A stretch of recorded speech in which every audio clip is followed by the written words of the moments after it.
December 10th, 2020. It's finally happening. After 8 years of waiting, 3 delays, and more hype than any video game in history, Cyberpunk 2077 is about to launch. CD Projekt Red, the studio that made The Witcher 3, arguably the greatest RPG ever created, is about to release their magnum opus. The game that will redefine open-world gaming. The game with Keanu Reeves. The game that promised you could be whoever you wanted in the most detailed city ever created in a video game. The Polish gaming messiah was about to ascend to gaming heaven, and then the game is a buggy mess, virtually unplayable. CD Projekt Red, you f***ed up, man. Sony has removed the game from the PlayStation Store. Yeah, so that happened. Alright, gamers, real talk. If you told me back in 2015 that the studio behind The Witcher 3 would one day launch a game so broken that Sony would literally pull it from their store, I would have called you insane. And if you then told me that 4 years later, they'd not only redeem themselves but announce The Witcher 4 with Ciri as the protagonist, running on Unreal Engine 5, looking absolutely phenomenal, I'd have asked what you were smoking, but that's exactly what happened. Today, we're telling the complete, unfiltered story of CD Projekt Red. And trust me, this story has everything communist Poland, cassette tape piracy, a $10,000 book deal that turned into a billion-dollar franchise, Obama receiving a video game as a diplomatic gift, the greatest RPG ever made, a launch so catastrophic it made No Man's Sky look smooth, death threats, redemption, and finally rebirth with The Witcher 4. This is the story of the most interesting game studio in the world, and it all starts behind the Iron Curtain. Poland, 1989. Communism has just fallen. Imagine growing up in a world where video games didn't exist in stores, where you couldn't just walk into GameStop or browse Steam, where owning a computer was rare and getting games for it nearly impossible. That's the world Martin Iwinski and Michał Kaczynski grew up in. These two teenagers would meet at computer markets, these makeshift conventions every weekend where geeks would gather to trade games.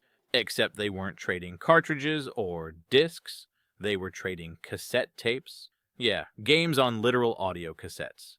Here's how insane it was. Polish radio stations would broadcast games over the airwaves. You'd tune in at a specific time, press record on your tape deck, and the radio would just go beep, boop, screech, screech for like 10 minutes. Then you'd replay that tape into your computer, and boom!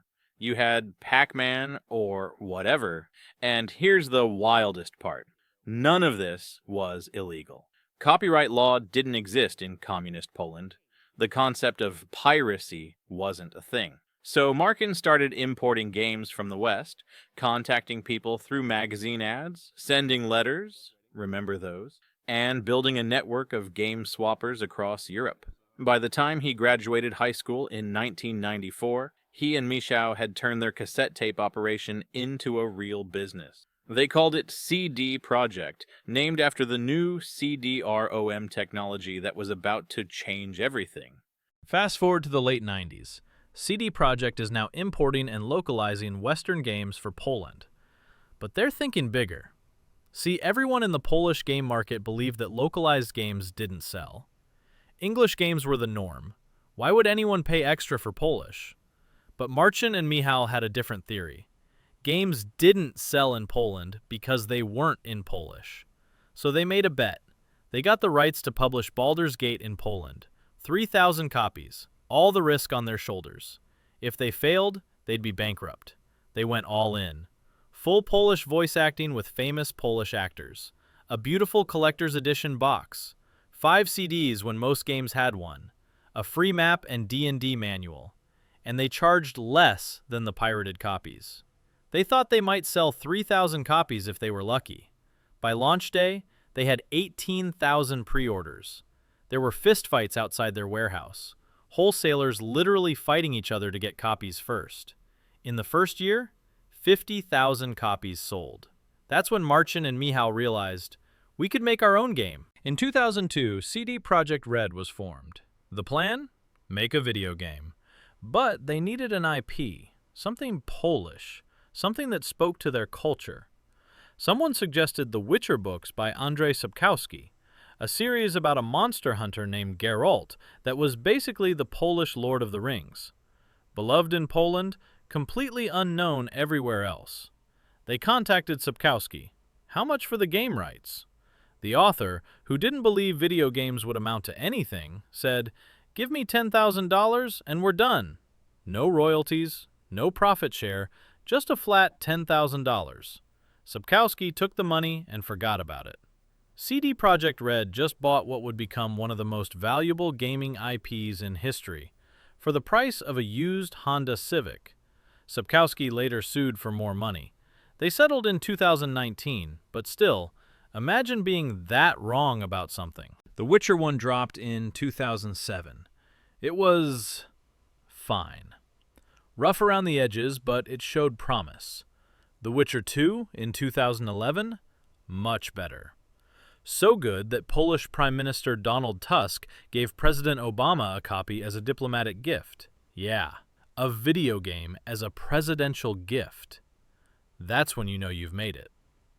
But then came The Witcher 3, Wild Hunt, in 2015. And holy shit. 250 Game of the Year awards. Over 50 million copies sold. Still considered by many to be the greatest RPG ever made.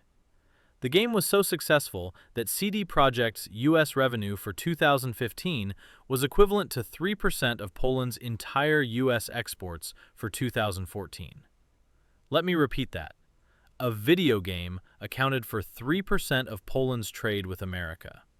While other studios were chasing live service games and loot boxes and season passes, CD Projekt Red said, "Nah, we're making a complete, single-player RPG with 2 massive expansions that are basically full games." And gamers loved them for it. Blood and Wine, the second expansion, had a bigger map and longer playtime than most full-price games. And they didn't charge $70 for it. They charged $20. This is when CD Projekt Red became gaming's golden child, the studio that cared, the one that put players first, the anti-EA, and they knew it. In 2013, they announced their next game, Cyberpunk 2077, E3 2018. CD Projekt shows a 48-minute gameplay demo of Cyberpunk 2077 behind closed doors. The industry collectively loses its mind. Then E3 2019 happens. Keanu Reeves walks on stage. "You're breathtaking," someone shouts from the crowd. Keanu points at them. "You're breathtaking!" The internet explodes. This wasn't just hype anymore. This was a movement. Cyberpunk 2077 was going to be the game that changed everything. The Witcher 3 in a cyberpunk setting. The most detailed open-world RPG ever created. Pre-orders went through the roof. CD Projekt's stock hit $10 billion. The devs worked insane hours. Management kept saying, "It'll be ready when it's ready," while also announcing release dates and missing them. 3 delays. 8 years of development. The hype was at a level never seen before in gaming. December 10th, 2020. Launch day.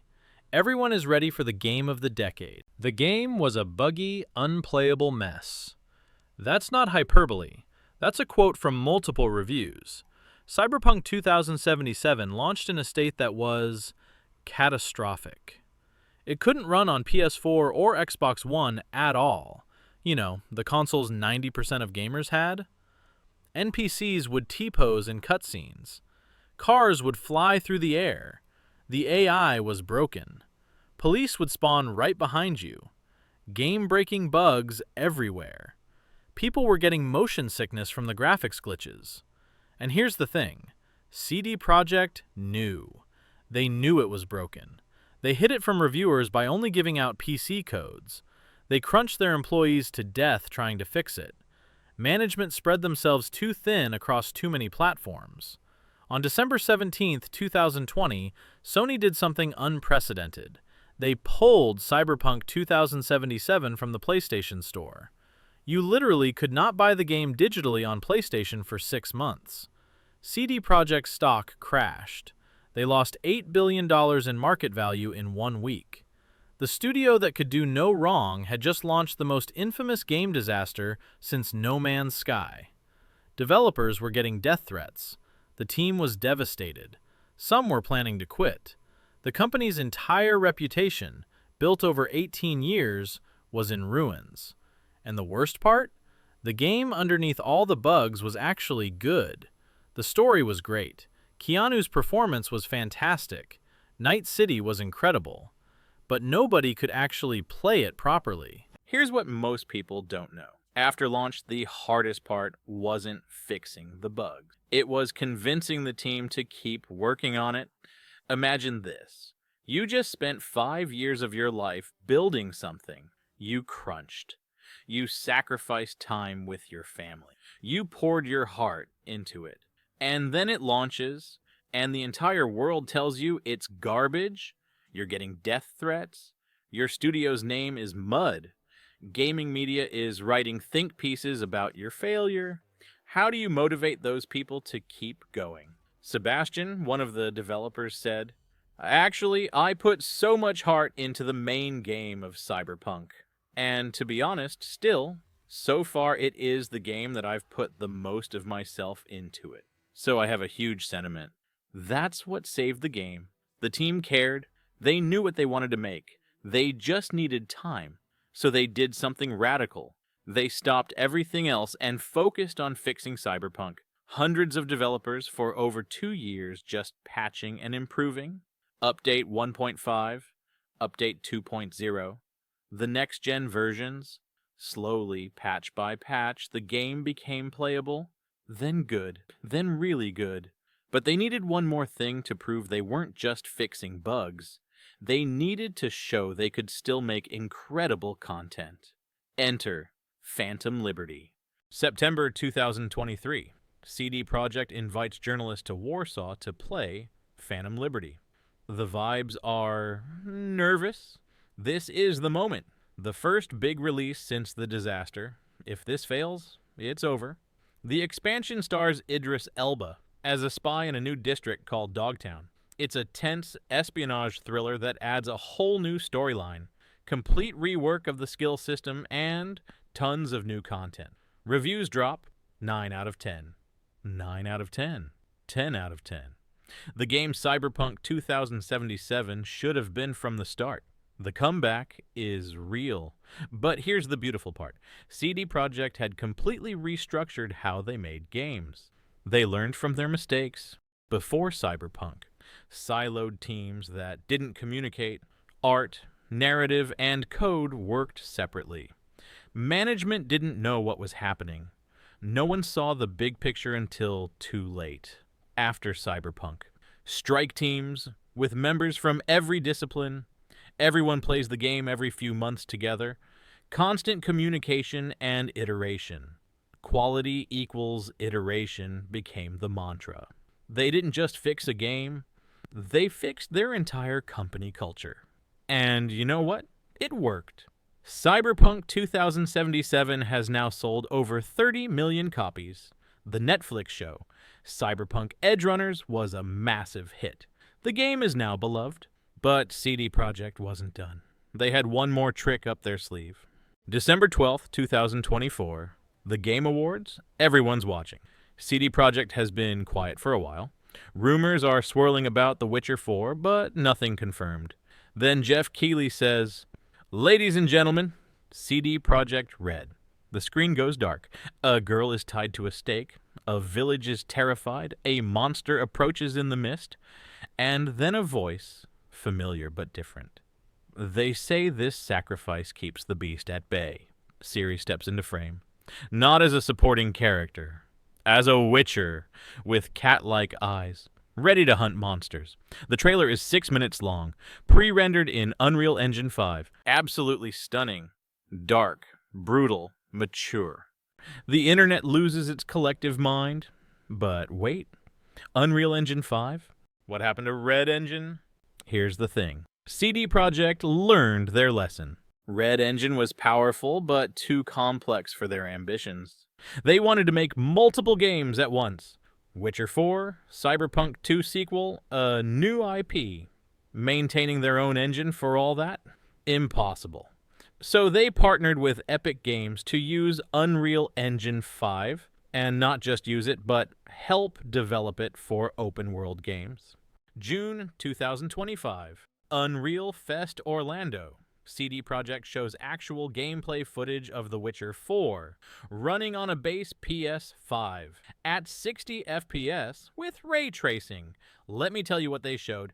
Nanite foliage. Every single leaf and pine needle is individually modeled. Dense forests that look photorealistic. No more flat card textures from 20 years ago. Multi-character motion matching. Ciri and her horse Kelpie move as one. Mounting from any angle, at any speed, feels seamless. Mass AI crowd system, over 300 fully animated NPCs in one scene, all going about their business, reacting to the world around them. Fast geo-streaming. The world loads instantly, no pop-in, no loading screens, just seamless exploration. And here's the insane part. They're not just building these features for themselves. They're releasing them to all Unreal Engine developers. CD Projekt Red is helping shape the future of open-world gaming for everyone. Let's talk about what we know. The story. Ciri is the protagonist, a full Witcher now, with cat-like eyes from the Trial of the Grasses. She's hunting monsters in Kavir, a region we've never seen in the games before. The world, more dangerous and unpredictable than The Witcher 3. The old order is crumbling. Dark forces are rising, and survival depends not just on combat, but on the connections you make. The scale. The map is about the same size as The Witcher 3, which is huge, but more densely packed with content. The team. Over 440 people working on it as of November 2024. They moved into full production after 2 years of pre-production. The timeline. Earliest release is 2027. Then The Witcher 5 and 6 will follow, with each taking about 3 years to develop. This trilogy will carry us into the 2030s. The stakes. But this isn't just a sequel, it's CD Projekt Red, proving they learned from Cyberpunk, that they can be trusted again, that they're still the kings of open-world RPGs. So what's the story here? Two kids in communist Poland started trading cassette tapes at computer markets. They built a business importing games. They took a chance on localizing Baldur's Gate. They bought a book license for $10,000. They made The Witcher 3 and became gaming gods. Then they flew too close to the sun with Cyberpunk 2077.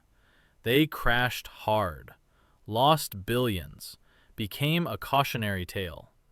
But here's what separates CD Projekt from every other studio. They didn't give up. They didn't abandon the game. They didn't make excuses. They fixed it. They restructured their entire company. They learned from their mistakes. They redeemed themselves with Phantom Liberty. They partnered with Epic to build the technology for the future. And now they're making The Witcher 4, a game that might just be the most ambitious open-world RPG ever created. From communist Poland to the Game Awards. From cassette tapes to Unreal Engine 5. From a $10,000 book deal to a franchise worth billions. From catastrophic failure to redemption and rebirth. That's the story of CD Projekt Red. I'm not going to sit here and tell you CD Projekt is perfect. The crunch culture is real. The Cyberpunk launch was inexcusable. The layoffs hurt. But here's what I will say. In an industry filled with live service garbage, loot boxes, battle passes, and companies that treat gamers like walking wallets, CD Projekt Red still makes complete, single-player RPGs that respect your time and intelligence. Are they flawed? Absolutely. But they're also the studio that gave us The Witcher 3. The studio that spent 2 years fixing Cyberpunk when they could have just moved on. The studio that's now building open-world technology that will benefit every developer, not just themselves. The Witcher 4 is coming. Maybe 2027. Maybe 2028. And you know what? I believe in them. because they've proven they can fall, get back up, learn, and come back stronger.